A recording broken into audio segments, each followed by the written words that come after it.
If the Congress doesn't want me, I have other options, says Shashi Tharoor. Shashi Tharoor sending a clear message to the Congress High Command.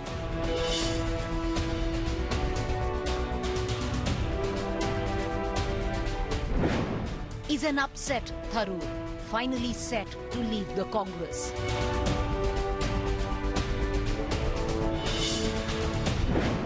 Tharoor in Congress cold storage with a clear trust deficit with the High Command.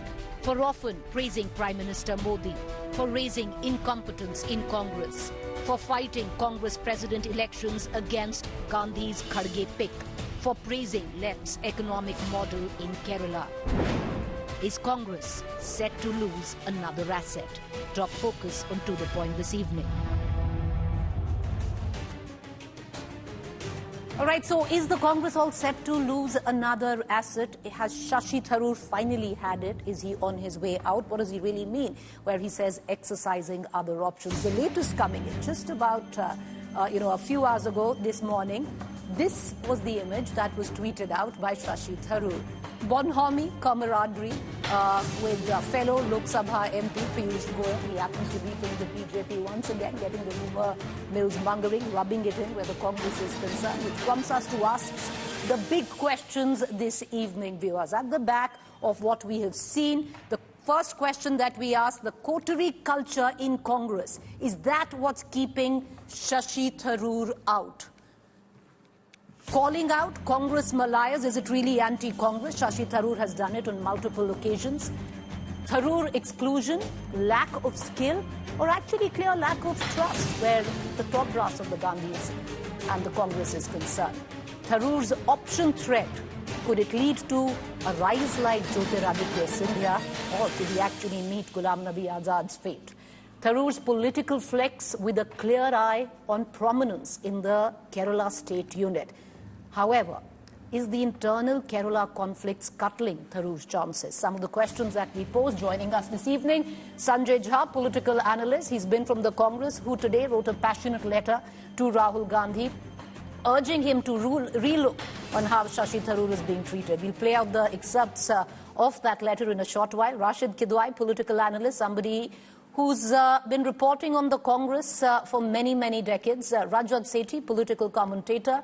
Rajdeep Sardesai, consulting editor. Rohan Gupta, national spokesperson, BJP. But today, Rohan also joins us in the capacity of someone who was with the Congress not very long while ago and today sits in the camp of the BJP.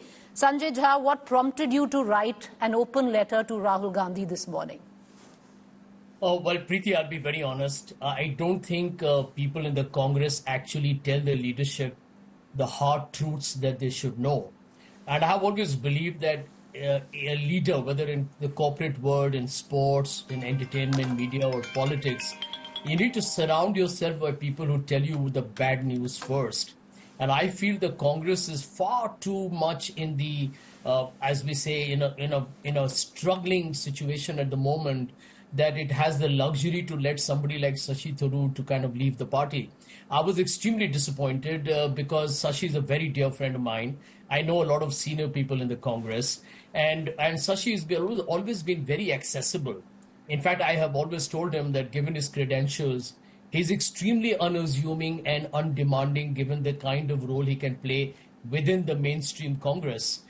So if somebody with such brilliant outstanding attributes is being neglected by the party, as being forced to go public to say I need to consider alternatives, then there is a serious problem. And I thought, Rahul, like it or not, is the man who will eventually take the call. I know Mr.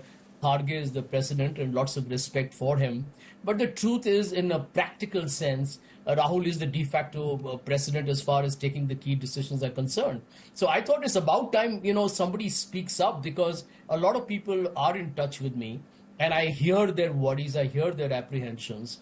But tragically, Preeti, no one is, I have never been able to understand. These are veterans. Many people are elected several times over. But there is so much. But Sanjay, do you think, you're actually talking to a dead wall, because it's not the first time that you've done this?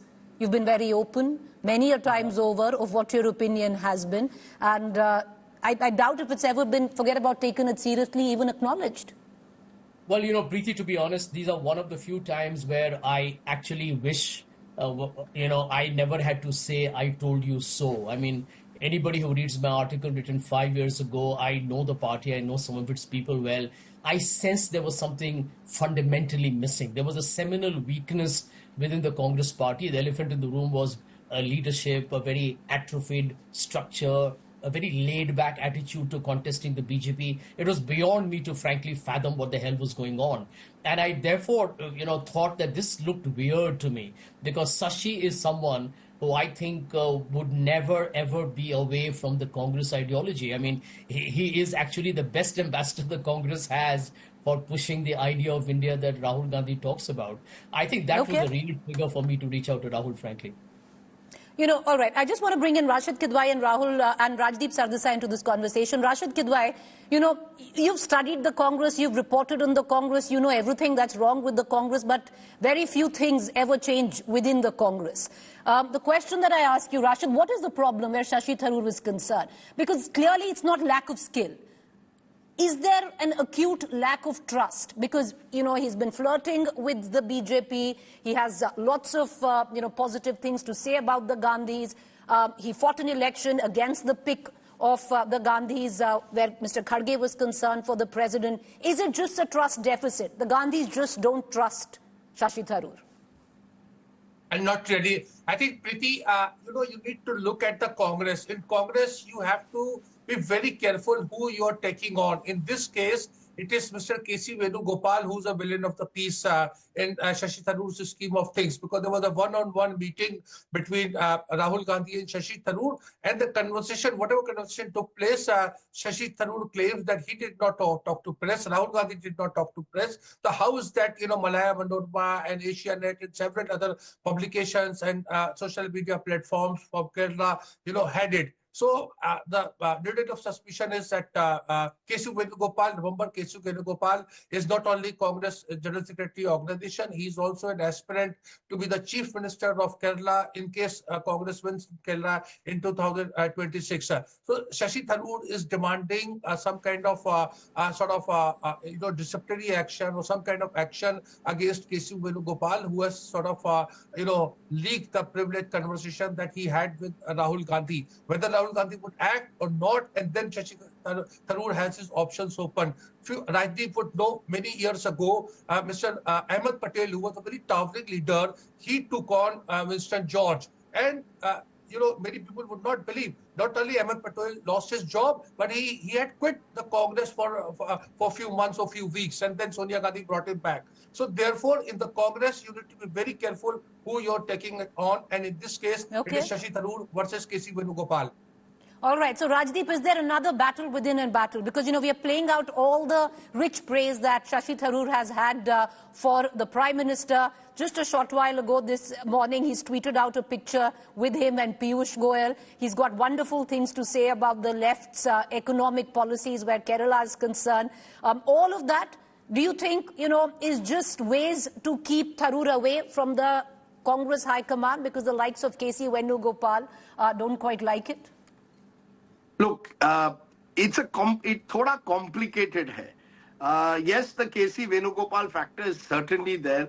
The fact that you have someone who's de facto running the party for Rahul Gandhi is also an aspirant for Kerala Chief Minister and therefore is wary of Shashi Tharoor's ambitions is well known. It's well known in Kerala. It's well known here in the national capital. So clearly, Shashi Tharoor in that sense, Rashid is spot on, is facing a bit of a proxy battle with K.C. Venugopal, no doubt about that. And K.C. Venugopal has the proximity to Rahul Gandhi and access to Rahul Gandhi and indeed to the Kerala Congress that perhaps a Shashi Tharoor does not have. So there is that battle within a battle undoubtedly. But this is a larger question, Preeti, that I want to take this debate beyond just the usual Congress versus this is more than that.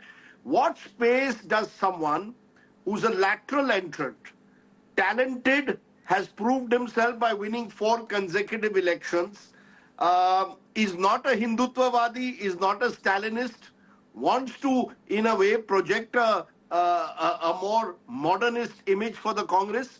what role does such an individual have in a party where insecurities and anxieties of all its leaders mean that anyone who comes from the outside with talent is always looked at with a large amount of suspicion. That's the problem. You see, the Congress today has what I call the rootless wonders. There are many rootless wonders in this party who have existed there for 20, 30 years quite simply by hovering around the Delhi Darbar. You know, the cabals and the coteries. Then when someone from the outside, like Shashi Tharoor, comes, who in a way wants to challenge the status quo, wants greater space for himself in parliament, outside parliament, the immediate reaction of the Congress is to look at him with suspicion. And I think that's been the problem that Shashi Tharoor has always faced. You're absolutely right. At one level, there are people, forces within the Congress who have, kaan ke kache leaders ko kaha hai ki Shashi Tharoor may be flirting with the BJP. I don't think, let me be fair to Shashi Tharoor. There has been no occasion. Let someone provide me where he has flirted with the BJP. He may have spoken at times in support of government schemes. Maybe on occasion he should have been. Sometimes discretion is the better part of valor when you are in politics. All of that I agree. But flirting with the BJP is not his crime. Shashi Tharoor's crime, in a way, is that he is a talented individual with a mind of his own. And such individuals do not, unfortunately, have much space, not just in Congress, but across parties, but in Congress in particular at the moment, where the insecurities and anxieties of a few individuals are heightened. I think that's the reason, Preeti, why you are seeing a number of leaders in the Congress at various levels who may have their own aspirations, own ambitions, finding it very difficult. And Tharoor is a good example of it. Ideally, he should be part of a galaxy of leaders that the Congress should be presenting to the voters. I mean, that is the way. Shashi Tharoor has one advantage, Preeti. He is very appealing to middle-class, youthful audiences, particularly urban middle class. And that is the precise constituency which the Congress has lost in recent times. He is the kind of individual you could have used for it. I have it on record. I say it in my book on the 2024 elections. Shashi Tharoor was passed over for leader for the Lok Sabha. When he wanted to be in 2019, Adhi Ranjan Chaudhary was made the party's leader in the Lok Sabha. Now, Shashi Tharoor, asked, I would say 9.5 people out of 10 would say he'd make a better face in parliament than an Adhi Ranjan Chaudhary. But what does one say? Sometimes Vinash Kal Vipreet Buddhi. Well, stay with me, Rajdeep. Rajat, just, 2 minutes of patience. Sanjay Jha has to leave, so I want to just bring him back into this conversation and I'll come right back to you. Sanjay, the fact is there are so many waiting in the wings. It took God alone knows how many years for the Congress to finally decide to give Madhya Pradesh to Jitu Patwari. I think Sachin Pilot still doesn't know what his fate is when it comes down to Rajasthan, Sanjay. The number of mistakes, and it's a legion of leaders. I'll ask my, our producer to play out that entire list.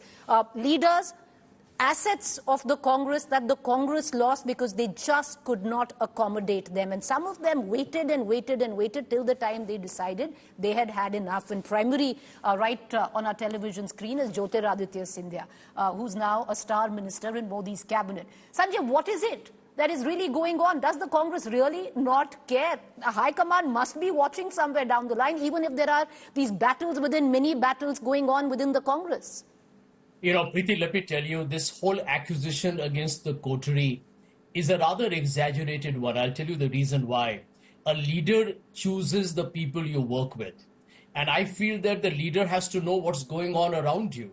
And if you choose a Coterie and then you empower them so much that they sunder you from the rest of the political organization, then you are the one where the buck stops. And I do believe that Rahul Gandhi or Mr. Kharge or Priyanka ought to know that the world is talking about this cabal or this caucus that keeps them away from the rest of the mainstream politicians. But to answer your question, I think the real concern has to be that the old Congress way of functioning, which is where I had a huge problem, which was that the problem will just kind of wither away on its own. It doesn't happen that way. You got to take it head on, which is what I have written to Rahul. You can't wait for a problem to just evaporate into thin air. Look at what happened, Preeti, in Punjab.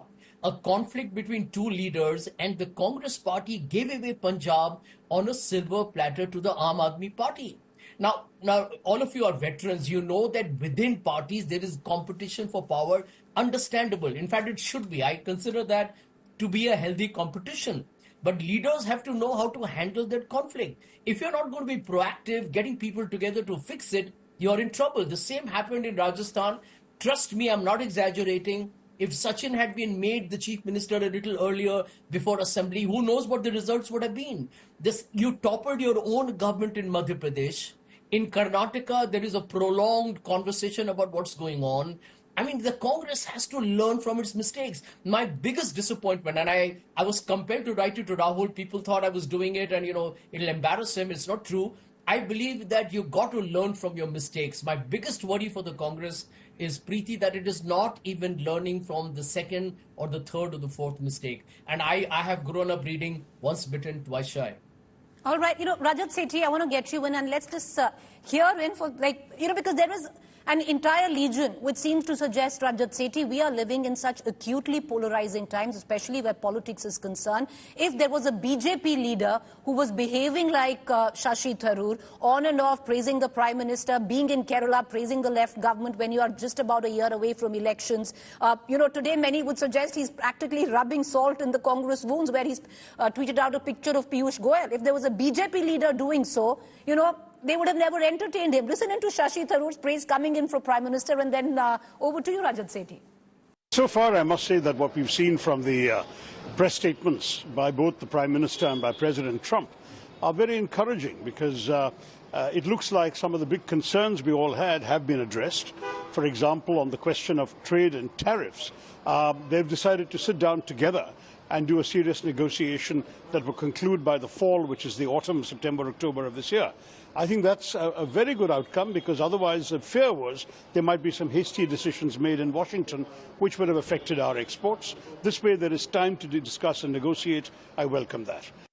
Now, Rajat Sethi, rich praise coming in for Prime Minister Modi's diplomacy at the time where you have your own party leader Rahul Gandhi attacking the Prime Minister on what went down in America, and especially India's diplomatic stance where America is concerned. How does that add up? How do you expect then the Congress to be accommodative where you're taking a completely contrarian line? You're on mute, Rajat. Yeah. See, Preeti ji, this is quintessential Shashi Tharoor for all of us. This is what makes him that endearing personality that he carries and wins people over. Remember, you tried to draw a comparison with the BJP's mode of functioning. BJP is right now in the government. Okay, so you can run a ruthless machine, but when you're in the opposition, you have to co-opt people, not just always confront people. That co-option requires intellectual heft that you can carry. There were leaders even in the BJP when they were in the opposition who used to talk across the aisle. Have that endearing personality where you could build a base around the core values that you bring to the table.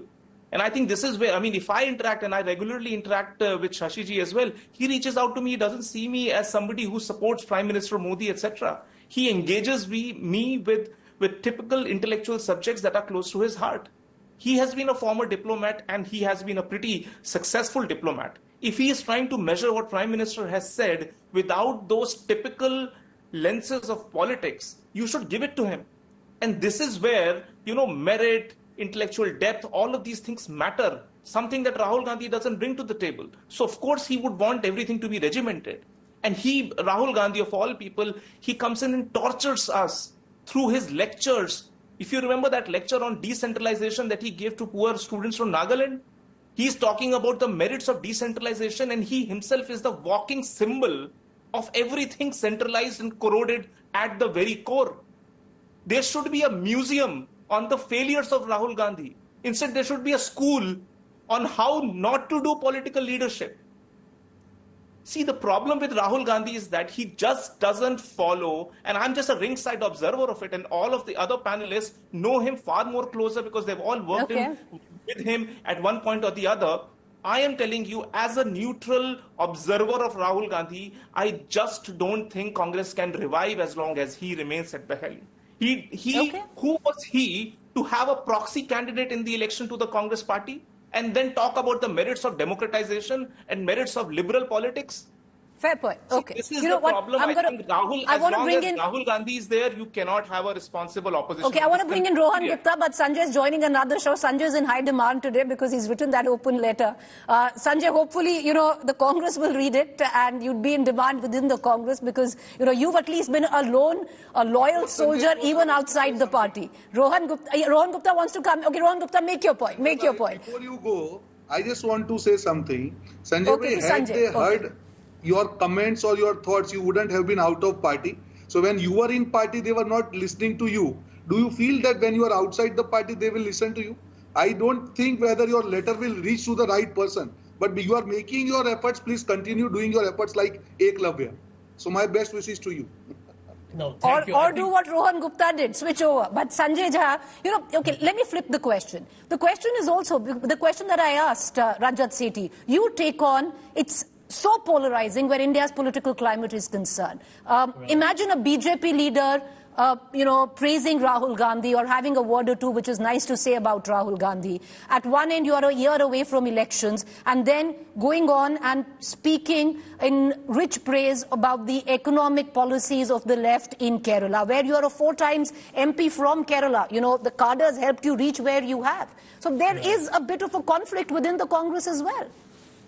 There's one thing, Preeti, that I do believe that Shashi manifests, and I do hope to some extent I do as well, which is that, we need to raise the standards of our political discourse or our public dialogue. I mean, I loved what, for example, Rajat said right now. I totally agree with him. The conversation needs to rise beyond the kind of aggressive polarization we have. For example, as I think Rajdeep pointed out, I mean, Shashi is, for God's sake, he could have been the UN Secretary General. I mean, you're talking to not an ordinary politician. He's a person who is bipartisan on many issues. He's got a nuanced understanding of foreign policy. And I think that's the way it should be. So if, for example, he praised a certain aspect of Mr. Modi's visit to the White House, I may not agree with it personally, for example, but that's his view. The Congress is the Big Tent party, Preeti. I mean, that's been the biggest story. And I believe if within the party, you can't have people expressing a view that may rile some people. Some people will be petty and parochial about it.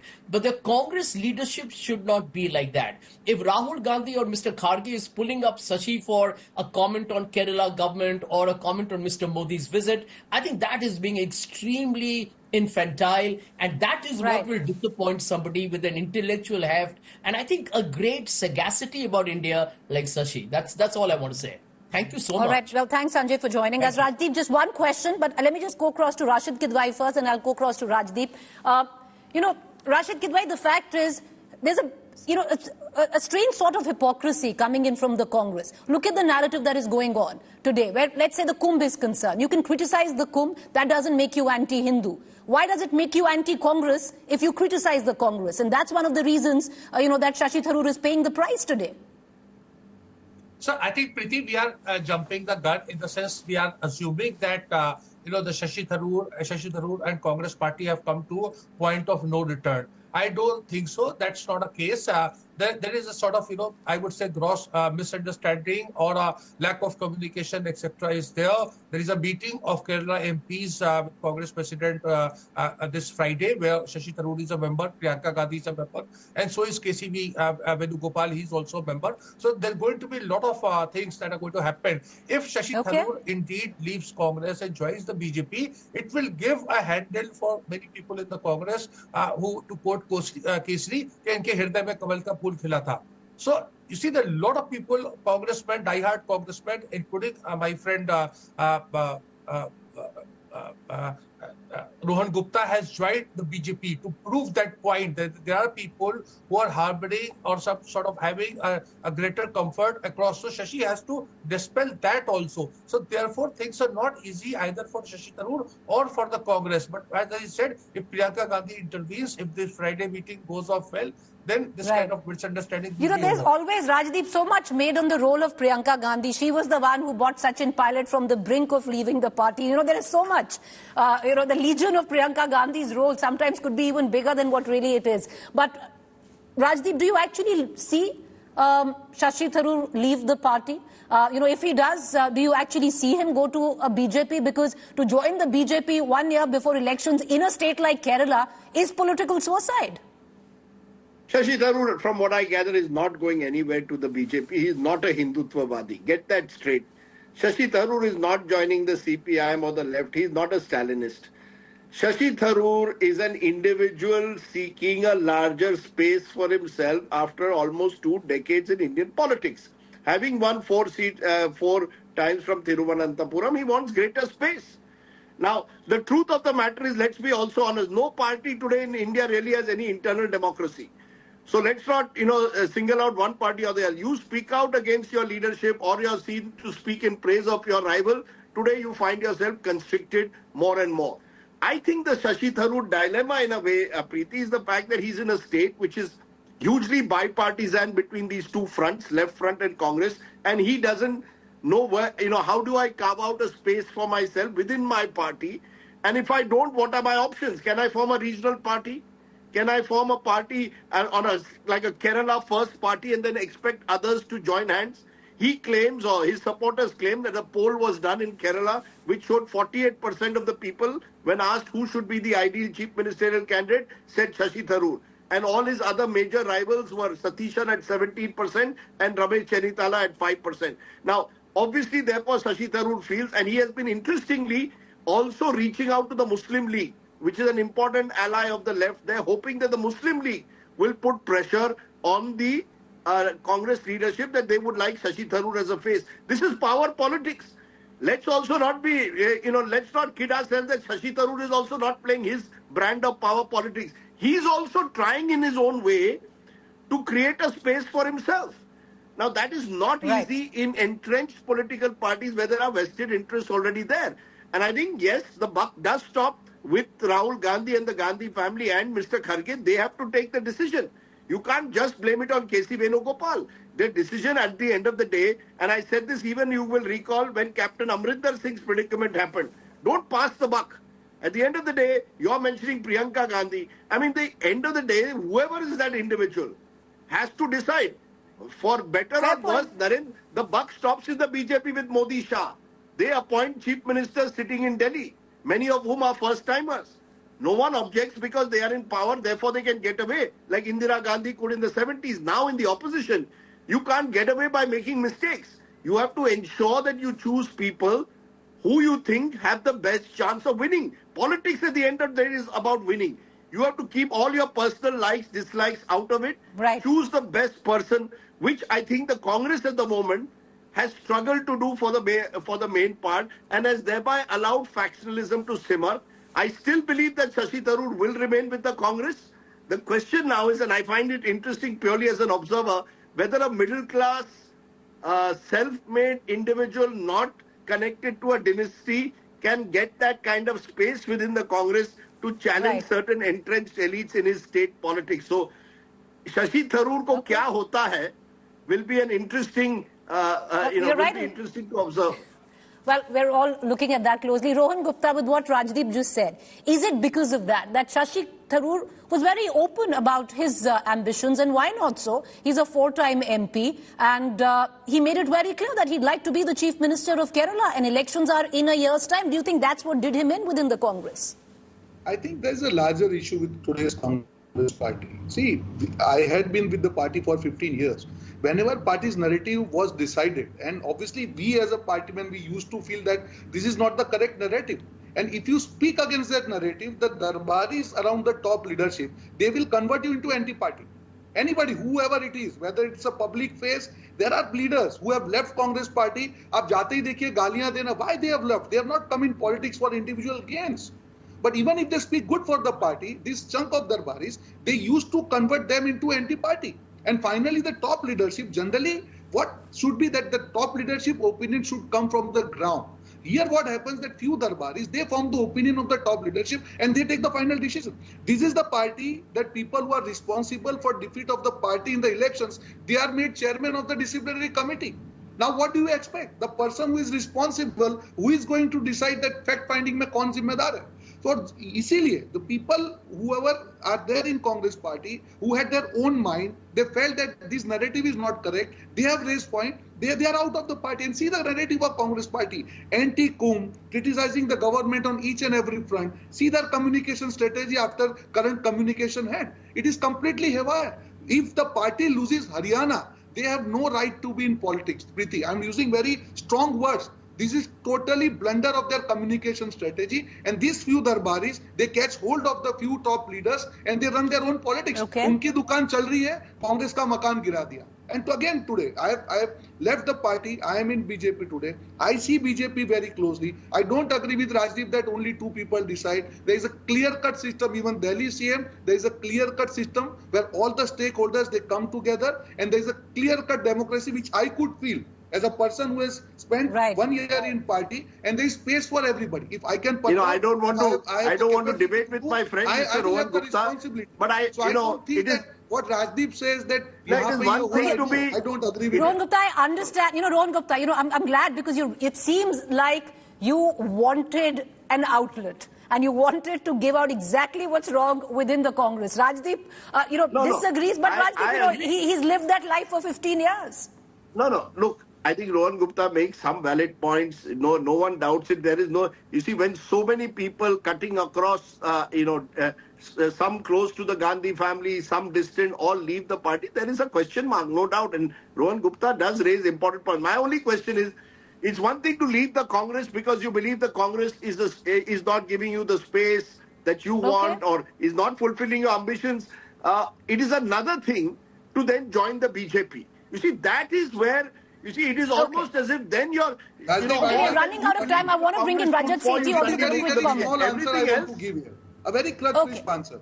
See, it's 10 seconds, Rohan Gupta. The way you look at it, it's not always personal ambition. When you see that party is going against the narrative which every Indian wants, you cannot be there. People like me, we are not in politics to get something. I'm telling you very frankly, it's not about individual ambition. You need to understand the suffocation people like us feel when they go out in the social community. You are opposing Kumbh, you are opposing Ram Mandir, you are not speaking anything when Sanatan is inside. Rajdeep, why don't we look at politics as a career? It is a career. You've got to make the right decisions for yourself sometimes. That is where the Congress party has been taken by current Darbaris. Okay. No. Look, all right. I maintain, I don't think Shashi Tharoor wants to leave the Congress to join the BJP. I think he at the moment is feeling, a good word was used by Rohan, a little suffocated, that a four-time winner from Thiruvananthapuram, a tough constituency, is not being given enough space, he believes, as a leader.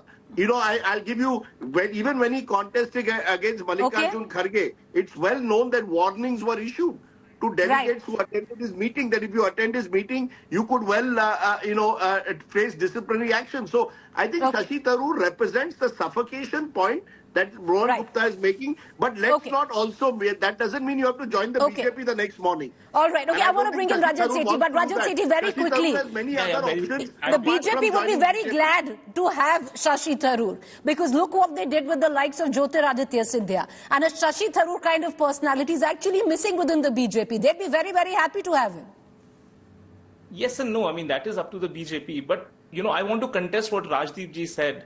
Rajdeep ji is trying to make out that this is a Shashi Tharoor problem. This is not a Shashi Tharoor problem. No, I didn't say that. I didn't say that. No, I'm just trying to imply. And one point. Rajat, I didn't say that. Problem. I said, Rajat, I did not say it's a Shashi Tharoor problem. I said there is a problem. Okay, I'm running out of time. Can we quickly finish this? One line. Yeah, see, the real problem that I foresee as an observer is that Congress party in their book of political management does not have a chapter to manage competition. That playbook is missing. How do you manage competition within each state? State after states are falling because of this competition, and chapter is missing. They need to write that chapter. But Rashid Bhai, as he said earlier, that all's not lost. The Congress is going to try and make sure that Shashi Tharoor stays in the fray. High command. I think resolution. Okay, I've run out of time, Rajdeep. I really need to close the show.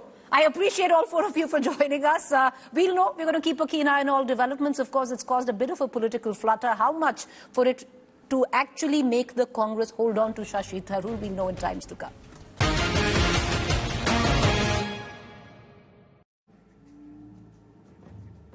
Welcome back. You're watching our Extra Point segment. On to the point. Two big stories that happened alongside today other than the discussion on Shashi Tharoor. Well, 41 years in the making. 41 years later, the law finally caught up with Sajjan Kumar, ex-Congress MP in the 1984 Sikh riot case. This is what happened. Justice after 41 years for 1984 anti-Sikh riot victims.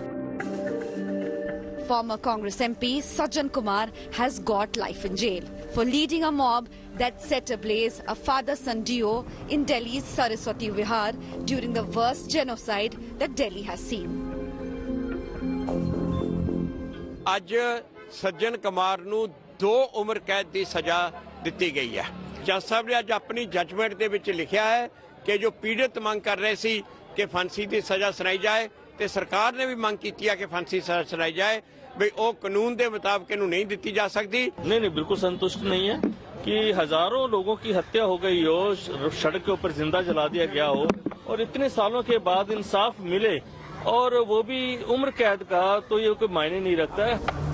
The mob had killed the victims, Jaswant Singh and son Tarundeep Singh, on November 1st, 1984. The victims' family and prosecution had sought death penalty. हम खुश नहीं है। 40 साल इंतजार करते हो गया। 40 साल में हमें ये इनाम दिया कि उसको फिर जिंदा रखा। मेरे पापा को मेरे आंखों सामने जलाया गया था जिंदे को। 7 मेंबर गए थे हमारे, उसने जिंदे को सड़ाया गया, जलाया गया। हमें आज तक इंसाफ नहीं मिले। हम यही तो चाहते हैं कि हमें इंसाफ मिले। The survivors of the anti-Sikh riots held protests outside Delhi's Rouse Avenue court seeking death penalty. फांसी देनी चाहिए थी सरकार को। इस फैसले से हम संतुष्ट नहीं है। सज्जन कुमार को फांसी आनी चाहिए थी। हमारे घर घर से तबाह कर दिए।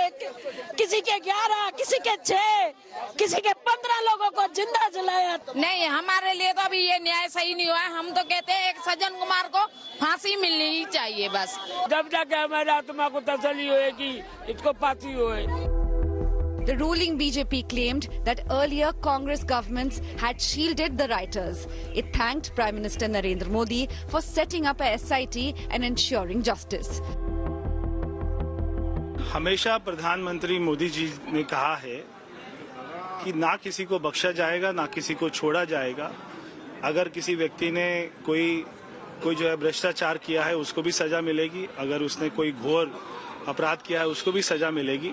आज दूसरे केस में उनको उम्र कैद हुई है। मैं कोर्ट का भी धन्यवाद करता हूं और ये हमारे लिए जो लंबी हमने लड़ाई लड़ी थी, बड़ी पीड़ा थी, हमें बड़ा दर्द था हमें कि हम चाहकर भी इंसाफ नहीं पा रहे।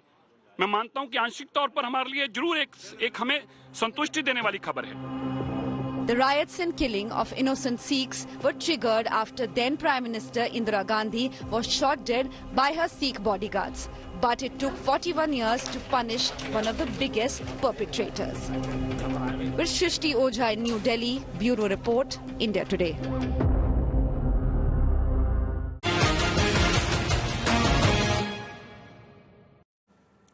And on the other big story on Extra Point, as promised, the BJP government in Delhi tabled the CAG report, which the Aam Aadmi Party hadn't tabled in the Assembly. Fireworks.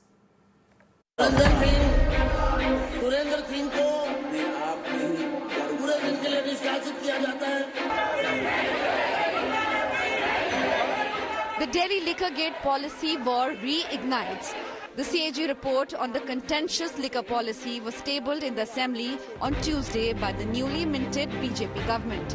Bharat के नियंत्रक एवं महा लेखा परीक्षक का दिल्ली में शराब के विनियम और आपूर्ति पर निष्पादन लेखा परीक्षा प्रतिवेदन वर्ष 2024 का प्रतिवेदन संख्या नंबर 1 की प्रतियां सदन पटल पर प्रस्तुत करती हूं। India Today accessed exclusive details of the CAG report, which shows alleged loopholes in the Kejriwal-era excise policy. As per the report, the control of licenses was held by only few members and the excise policy risked monopoly and creation of cartels. The report says policy decisions were taken without the competent authorities' nod and permissions were not obtained for any license exemptions. The new policy not only violated norms by granting licenses to private entities but also removed the role of Delhi government corporations. The CAG report says the new policy led to a loss of over 2,000 crore rupees to the state exchequer and claims expert panel findings were changed to tweak the policy. Delhi सरकार ने मामले में तत्परता से काम नहीं लिया। Court में आने के बाद भी सरकार अड़ी रही रिपोर्ट को अपने पास दबा के रखने में। The CAG report also explains how the massive losses were incurred. The total loss to exchequer from the implementation of excise policy was over 2,000 crore rupees. Of this, a loss of 941 crore rupees was due to zonal license exemptions and another 890 crore rupees loss due to non-tendering of retail licenses. शराब की दलाली करने की इतनी ज्यादा इच्छा शक्ति थी उनकी कि उसके लिए उन्होंने न जाने कितने नियमों को ताक पे रख दिया। मैं पढ़ रहा था कि रीटेंडर ना होने से लगभग 890 करोड़ का नुकसान हो गया। The Aam Aadmi Party claims no proof yet has been found to back the claims. 2 साल से भाजपा की सरकार की सभी एजेंसियों को बिना परमिशन के असंवैधानिक तरीके से आम आदमी पार्टी के नेताओं के पीछे लगाया गया। आज तक कुछ निकाल तो नहीं पाई। फिर टेबल करने की जो बात है, विधानसभा में वर्तमान सरकार ने तो नहीं भेजा है, हमारी सरकार ने भेजा था टेबल करने के लिए। A total of 14 CAG reports are expected to be tabled this session, including one of the Chief Minister's official residence of Six Flagstaff, or Sheesh Mahal as BJP calls it, which was renovated during Arvind Kejriwal's rule. The political storm is only intensifying in the capital. Bureau Report, India Today. All right, with that, it's a wrap on To The Point. Thank you for watching. We'll see you tomorrow.